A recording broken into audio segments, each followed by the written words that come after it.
नमस्कार जोहार दोस्तों। एसपीएसटी क्लासेस में आप सभी का स्वागत है। और जैसे कि विजयनगर साम्राज्य की प्रशासनिक इकाई के बारे में बता रहा था, तो उसमें से कुछ महत्वपूर्ण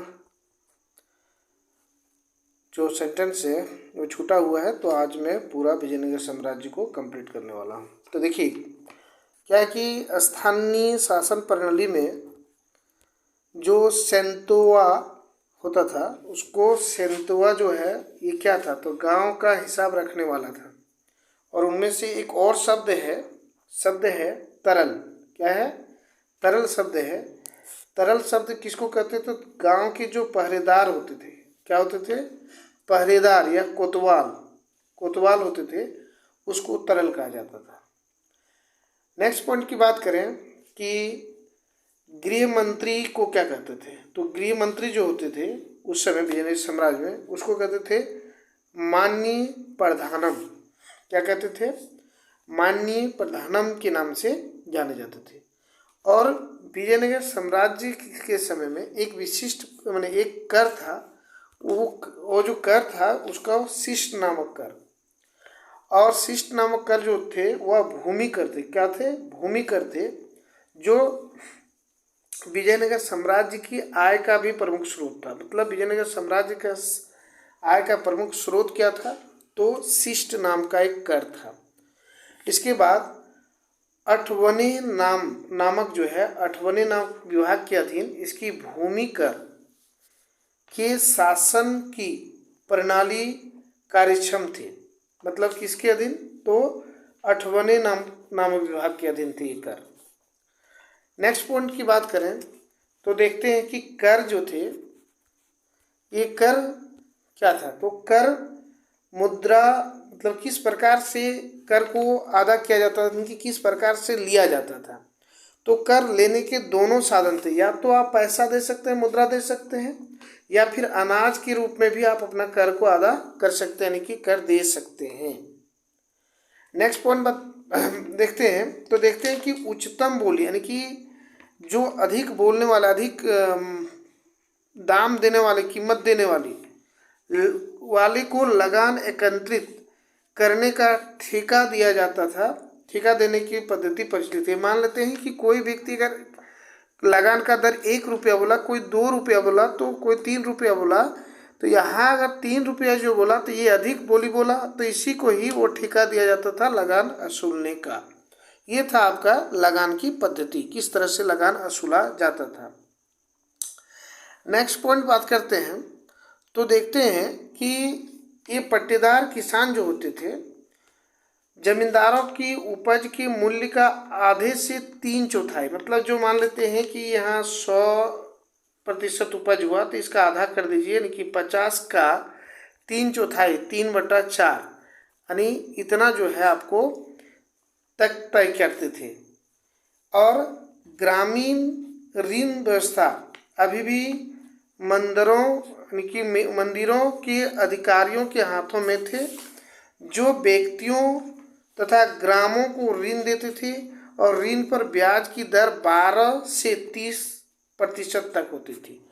यानी कि ऋण पर जो ब्याज की दर थे वो कितने थे? 12 से 30%, 30% तक ऋण का दर था। नेक्स्ट पॉइंट की बात करें तो देखते हैं कि यहाँ जो चिंगू वस्तुओं की विक्रय मूल्य पर 2.5 से 5% होती थी। यानी कि कोई वस्तु पर जो कर लगाया जाता था उसमें कितना होता था? 2.5 से 5% होता था। और आयात की गई वस्त्र एवं तेलों पर चिंगू जो था, यानी कि कर जो है वो अधिक थे। इसमें 110 से और 15% थी, 110 या 15% थी।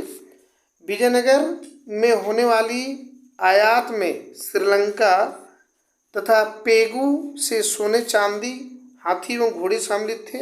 और घोड़े की संभरण आरंभ में अरब करते थे, यानी कि जब इतिहास का जब क्लास देखेंगे मेरा, अरब आक्रमण का, भारत में अरबों का आक्रमण माने मध्यकालीन भारत में, तो उसमें आप पाएंगे कि सबसे पहले जो घोड़ा भारत लाया था तो वह अरबों ने ही लाया था। तो उसी में यहाँ देखें कि घोड़े का जो है, घोड़ा और हाथी सम्मिलित जो था वह अरब के आक्रमणकारी से अरबों के द्वारा ही था। इसमें घोड़े का जो संवरण आरंभ से अरब करते थे और मसाले दक्षिण पूर्वी एशिया से आते थे। नेक्स्ट पॉइंट की बात करें तो देखते हैं इसमें जो मखमल और आपका मखमल बेल बूटेदार रेशमी वस्त्र, उनकी बेल बूट जैसा एक वस्त्र होता है पहनने का, साइटन जैसी भारी वस्त्र, जीढ़ा, अदन एवं चीन से आयात करते थे। निर्यात होने वाली माल मुख्यतः फारस, अफ्रीका, चीन, श्रीलंका को जाता था।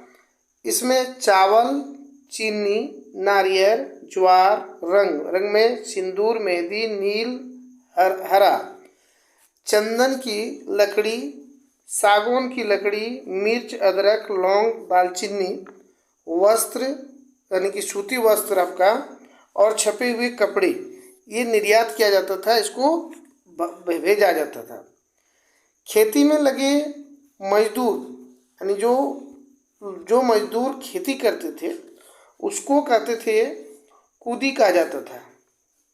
कूदी यानी खेती में लगे मजदूर को क्या कहते थे? कूदी कहते थे। इस काल में भिखारियों, मंदिरों एवं वेश्याओं पर भी कर लगाए जाते थे। यानी कि विजयनगर का जो शासन था उस समय आपका भिखारियों पर, मंदिरों पर, वेश्याओं पर भी कर लगाए जाते थे। नेक्स्ट पॉइंट की बात करें तो इसके बाद देखते हैं कि आपका बहमानी राज्य और विजयनगर के विभाजन रेखा कृष्णा नदी थी। ये बहुत ही इम्पोर्टेंट क्वेश्चन है कि बहमानी राज्य और विजयनगर की जो विभाजन रेखा है किस नदी को माना जाता है? तो कृष्णा नदी को माना जाता है। 1336 ईस्वी में हरिहर हस्तिनावती यानी कि आधुनिक हम्पी का राजा बना और आगे चलकर जो राज्य विजयनगर कहलाया उसकी स्थापना के मूल में हस्तिनावती ही थी और हरिहर ने हम्पी के निकट विजयनगर का निर्माण किया और 1343 ईस्वी में इसकी राजधानी बनाई थी विजयनगर की। विजयनगर तथा